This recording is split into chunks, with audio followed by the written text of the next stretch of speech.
Our theme today is making peace with our lives, a common theme for us, because oftentimes we aren't at peace with our lives. I'd like to start by offering us an aspiration, and this is an aspiration you might want to carry with you during this talk, during the rest of our day together, and into your lives afterwards. And this is it. May my heart be at ease with the conditions of my life. May my heart be at ease with the conditions of my life. This is a lovely aspiration because it invites us to be present with the way things actually are. And then, of course, the question that comes up is, well, how are you doing with that? And if you're like most humans, probably not so well. Probably not so well. We humans have come to dominate this earth because we are strivers. We're striving for more of what we want, and we're striving to get rid of all the things we don't want. And we've done that generation after generation after generation. That's how we created the world that we're living in. Because we haven't been at peace with the conditions in our lives. You're not alone in this striving. You come from a long line of strivers creating not so favorable conditions for our happiness. And as a result, we live in a human culture of striving. We're going to have a chance today to consider which particular conditions in your life are you ill at ease with. And there's two basic ways that we are at dis-ease with the conditions of our lives. The first way is that we're fighting against the bad stuff. So we're fighting against aging. We're fighting against illness. We're fighting against loss. We're fighting against all those things that we don't really want. That's the first way. But the second way that we're fighting, that's a little bit harder to see, is that we're fighting for all the good stuff. The money, the comfort, the relationships, the job, all the things we want to accomplish. We're fighting really hard for that stuff too. So whether we're ill at ease with our life because we're fighting against, or we're ill at ease with our life because we're fighting for, we're still ill at ease. It might be comforting to know that you're not alone in this. The Buddha faced this as well. And this was his first teaching, was about this. In the first noble truth, he addresses our suffering. He says, life contains elements of dis-ease. That's the first noble truth.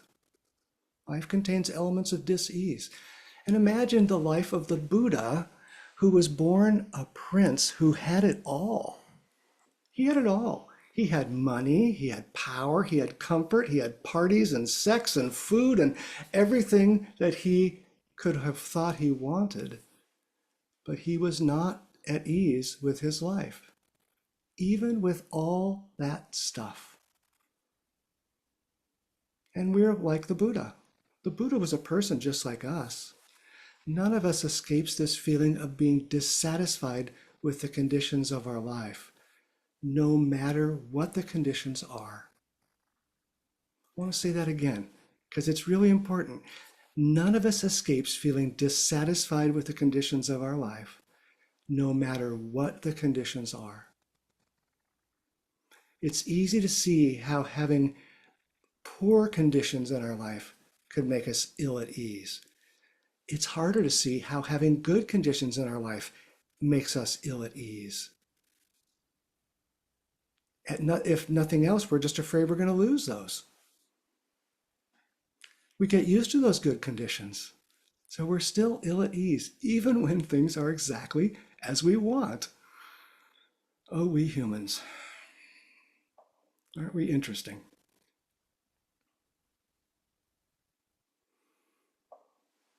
Let's talk about how we might become more at ease, given this human propensity to be ill at ease with the conditions of our life. Being at ease with my life means being at ease with the striving voices that are inside my head. You know, every one of us has those voices that say, if only, do this, don't do that. Look how great they have it. All of us have those voices. And we think we'll be free when those voices disappear. But I have yet to meet anyone whose harmful voices have completely disappeared. Maybe this was true for the Buddha, although I don't know. Some of the stories about the Buddha show that he was still suffering. So even the Buddha had some of these voices coming in his head. Let's not wait for all those voices of striving to disappear before we're at ease. Let's find a way to be at ease with things as they are, with this human propensity to create these striving voices. And I want to propose a two-step practice for that today. And the two steps are this. First, we have to see clearly what our striving and our suffering is. And the second step is that we have to skillfully respond to that suffering. Two steps: clearly seeing and skillfully responding. Let's take each one of those in turn, starting with the clear seeing. The Buddha taught that our suffering arises from greed, from aversion, and from ignorance. From that grasping we talked about, from that pushing away that we talked about, and ignorance. In my experience, the greed and the aversion arise from the ignorance. And so that's where I want to focus today, is on the ignorance itself. Now, ignorance in this Buddhist sense doesn't mean not knowing. In fact, in Zen, we actively practice not knowing, and we call it beginner's mind. The beginner's mind doesn't know, and that means that that beginner's mind is open to all the possibilities. Beginner's mind is receptive to the truth, whereas an expert's mind is not. So we already value a mind that doesn't know. But ignorance in this Buddhist sense means something different than that. Ignorance means to actively ignore. It means we turn away from what we don't want to know. We withdraw our attention from those things, either consciously or unconsciously. And that is the root of our striving and our aversion. Because when we don't see the full picture, we think that, oh, I'm separate from that, and if I grab that, I'll be happier. So this is why ignorance is at the root of all these things. Ignorance is that turning away from the reality of interbeing, that we're already enough. It's easy to see our ignorance, particularly the collective ignorance. Maybe that's easier than seeing our personal ignorance. You can look at our collective ignorance right now, and it's so apparent. Look at our political life right now. It's based on ignorance. It's based on actively turning away from the facts. We only want to hear what already supports our point of view.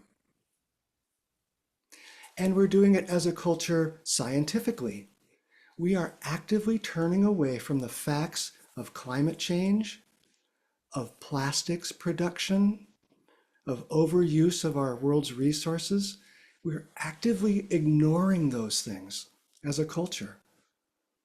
And it's starting to come back to bite us. Those things are easier for me to see than my own personal ignorance. Probably, I would guess it's the same for you.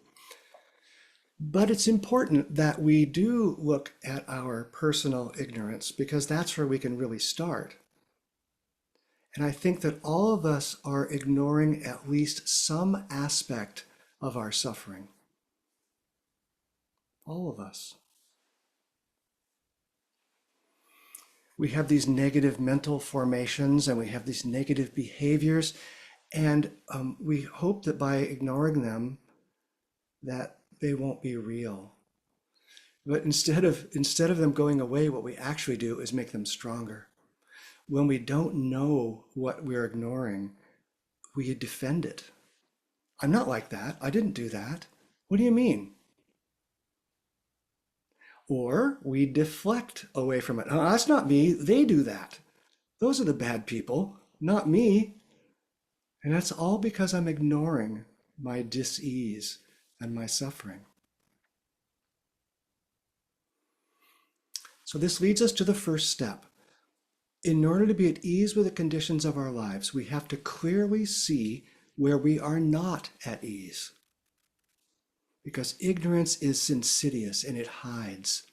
So we're asked to clearly see where we're not at ease.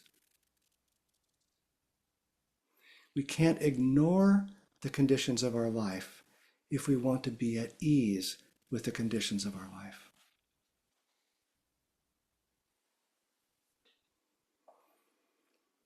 To do that helps me a lot to remember that when I am in ill ease with the conditions of my life, it's not a failure of mine. It's simply a fact. It's simply a fact, and I've inherited this tendency. So it doesn't help to blame myself. It helps if I can see it clearly instead. So dis-ease is not a fact we have to ignore or run away from or obscure. In fact, it's a helpful thing to see that in ourselves. The mental formations and the behaviors that we ignore actually cause far more suffering for ourselves and for others. So ignoring them does not prevent us from receiving their harm. And it doesn't prevent our loved ones from receiving their harm, or our culture, or our planet. But that doesn't mean it's easy to do. In my own personal life, I grew up with a difficult situation, a difficult dad. And that formed mental formations in me that tells me I do not have the right to pay attention to my own self and my own needs. In fact, I have a responsibility and a duty to pay attention to the needs of others. That's a mental formation that I have carried really all of my life. And it hasn't been until the last 20 years or so that I even knew I had it. And so it ran me because it was ignored by me. When I ignore the truth of that mental formation in myself, it has free rein to impact me and all the people around me. But if I can bring my awareness to it, I can begin to stop that cycle of negative internal thoughts and external behaviors. It's really important that we see it clearly, because if we don't see it clearly, it runs us. It just runs us. So in my case, when I see that mental formation that says I have a duty to help others, all of a sudden it changes it from I have to do that from a compulsion to I get to do that from a choice. I get to care for people because I like to care for people. That's really different than I care for people because I have to, because I'm being run by a mental formation. I'm free to do it instead of I have to do it. The point here is that we must see the conditions of our life before we can become at ease with the conditions of our life. Those are my particular conditions, but yours will be different. It is so important that you see yours as I am still striving to see my own. There's many, many I haven't seen yet. And so that's what my practice is, to continue to see, continue to clarify.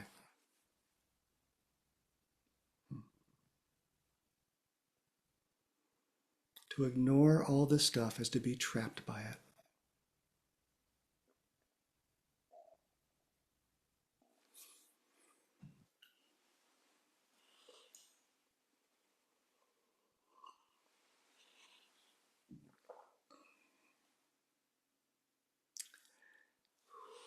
Tough work, but really important work.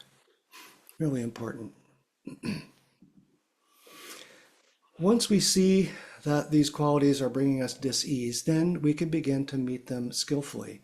And I want to talk about two particular ways that I found to be particularly helpful. And those two ways are with kindness and with gratitude. And let's begin with kindness. Thai taught us with his life and his words that kindness is an important gateway to liberation. One of the things that Thai taught that has made the most impact on me is the way he suggests we meet our suffering. He suggests we meet our suffering by picking up our suffering like a little baby and holding it and talking to it and giving it the love that it did not receive. And Thai would say something like, "Hello, my little self-doubt. Thank you for coming to visit. We're okay. We've got this together. Please feel free to rest." Oh, I'm so grateful for his voice that's been transmitted to me, that kind voice for meeting our dis-ease. It is the most powerful way I know to make peace with my life. When I respond to my unwanted qualities with kindness, they have a way of being able to relax. When I meet them with kindness, they're not receiving any more fuel from my resistance, from my condemnation, from my disbelief, from my beating myself up. All that is a way of fueling those things. But when I respond kindly to my unwanted qualities, they can smile and relax and let go. It's beautiful.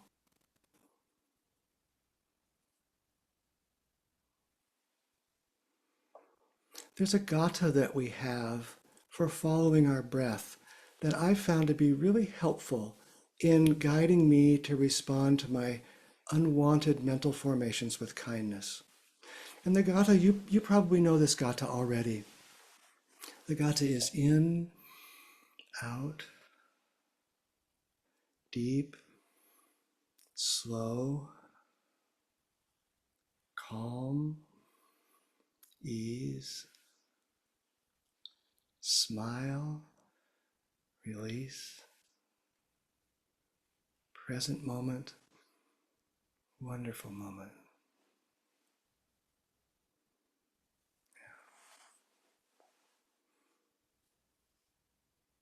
I've used that gatha initially when I was lost and running, but I found that it was also really helpful in bringing forward the voice of kindness to meet my ill-at-easedness. And so here's how I use that. So I start by coming home to myself by breathing in and out. In, out. When I do that, in, out, I become aware of what's actually happening. I'm not lost in my thoughts anymore. This brings me back to what's actually happening right now.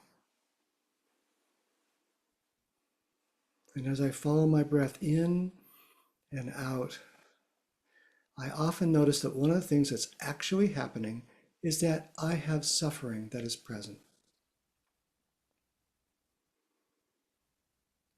Breathing in and out, I become aware of what's happening, and I become aware that I am suffering.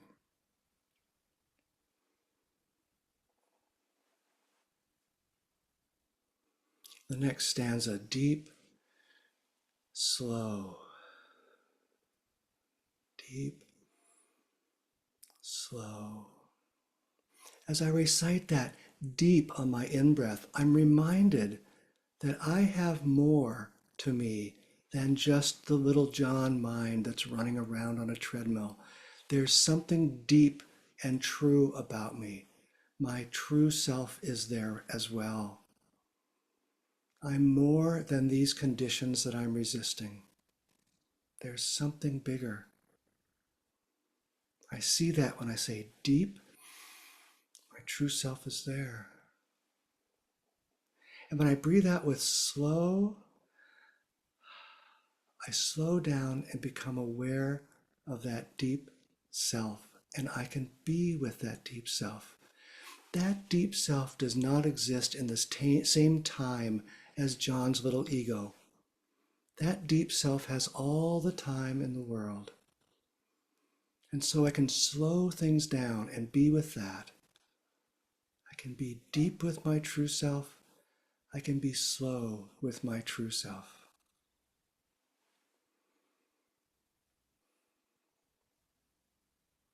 And then I turn to calm, ease. Calm, ease. I calm myself. I release my tension, and I allow kindness to be present. It's hard when I'm all balled up with tension.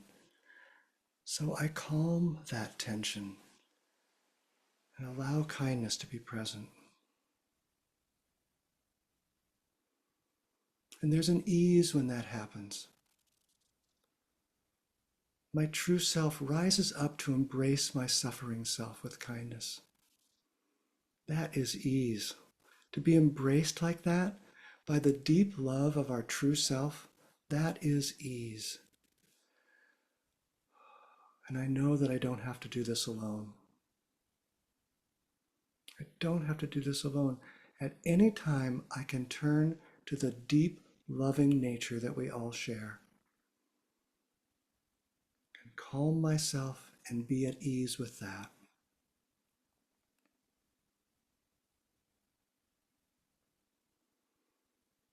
And then when the time is right, I turn to smile and release. Smile, release.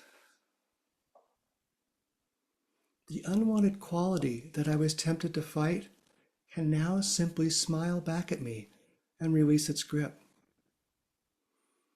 It doesn't have anything to resist anymore. It's been protecting me for decades. It's exhausted. It wants to rest. It can release its hold, and I can release my reliance on it.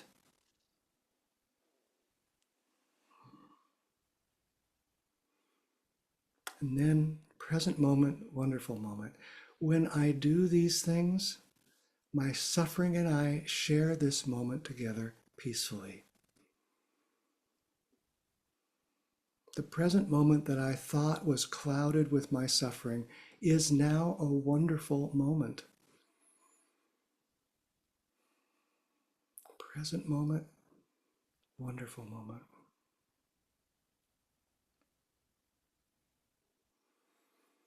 This is how I use that gata. Maybe you'd like to try it yourself. This works for me. I don't know that it will work for you like it works for me, but you might want to try it. Let it help you with your dis-ease. Thank you, Ty, for that. And that brings us to the second step of how we cope with our dis-ease. The first step, of course, was see it clearly, and then we're going to meet it with kindness. And part of that second step is also to meet it with gratitude. With gratitude. When I meet my unwanted qualities with gratitude, I can feel the power of their grip relax. It's like that hand that's a fist becomes an open palm ready to receive. Many of my negative mental formations arose to protect me when I was very young. And I found some part of my world unsafe. And then my young mind created a defense against that lack of safety. Trouble is, my young mind used its immature views and tools to try and protect me. And I've retained those defenses, those immature defenses, all my life. I've rehearsed them again and again and again and strengthened them over and over and over. Doesn't matter whether I'm strengthening them by using them or strengthening them by resisting them. Either way, I'm strengthening them. It's like they say anymore, doesn't matter whether you get attention from your good qualities or your bad qualities, just so long as you get attention. It's the same way with these old mental formations. When we're giving them our attention, we're giving them our power. But I'm not a little child anymore. The threats I perceived as a little child are no longer here. The defenses I created as a child no longer work. My adult self simply does not need them anymore. When an unwanted habit arises, I can thank it. I can express gratitude because it protected me so diligently for so long. And I find it helpful to bring that kind language to play. I can say, oh, thank you, my dear defensiveness, or thank you, my dear judgment, or fear, or false certainty, or whatever it happens to be. I can say, thank you. You've protected me for so long. Oh, you've been so diligent. I'm an adult now, and I can protect us both. Please, my little judging self, relax. Go out and play. We're okay. We're okay. I've got us both. You're free. The key here is the gratitude for that little voice inside of you that has been so diligent for decades, absolutely working its child way to protect you in an adult world. What an overwhelming thing for that little child part of you to have to do. What an unfair thing that I've been asking of it for my whole life. And so I want to express gratitude to it for coming back again and again to try its best to protect me. I can let you go now. Go, play.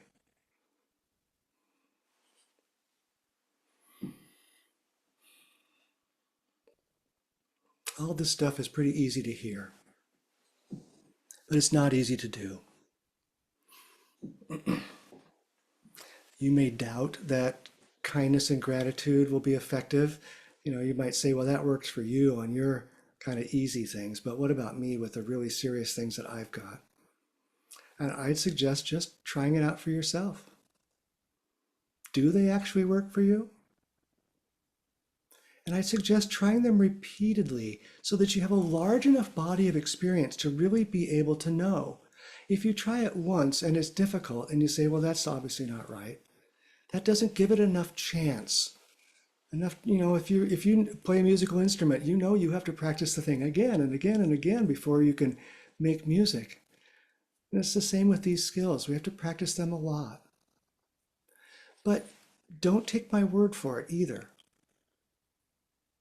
Be like the Buddha said, be a lamp unto yourself. Test this for yourself. See what works for you. Modify it to work for you. Trust your own wisdom.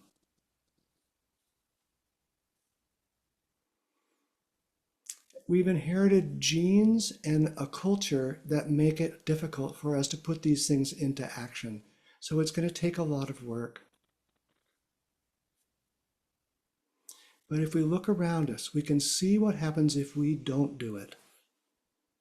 Look at all the suffering. So what choice do we really have? We really have to do the hard work. We have to trust ourselves. Maybe the Sangha would be a good place to practice this. It's so hard to do these things by ourselves, but together we can. Together we can begin to practice.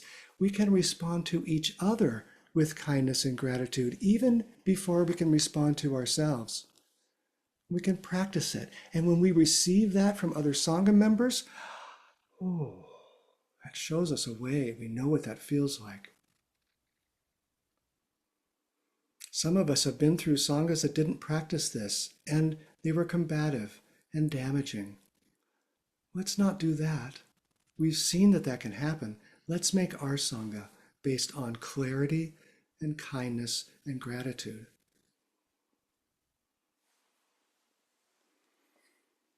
Okay, so let's review. Let's review what I've talked about here.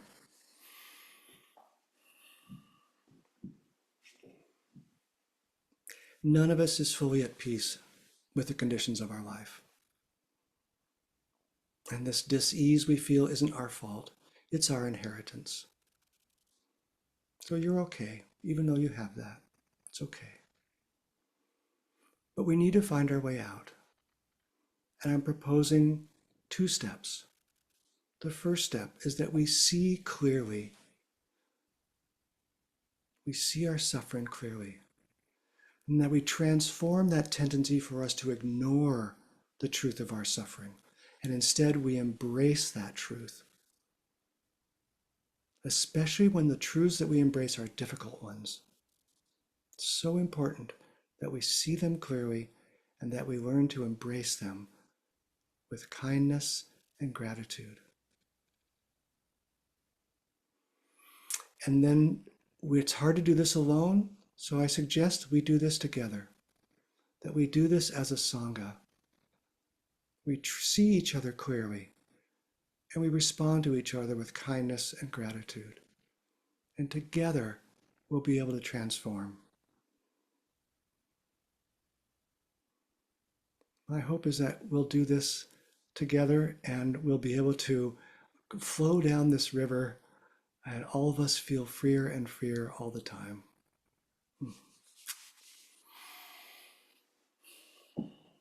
We're about to move into Dharma discussions. And I'd like to offer a couple of phrases or questions that we might take up in our Dharma discussion. And let me put those into the chat for us so we can see them.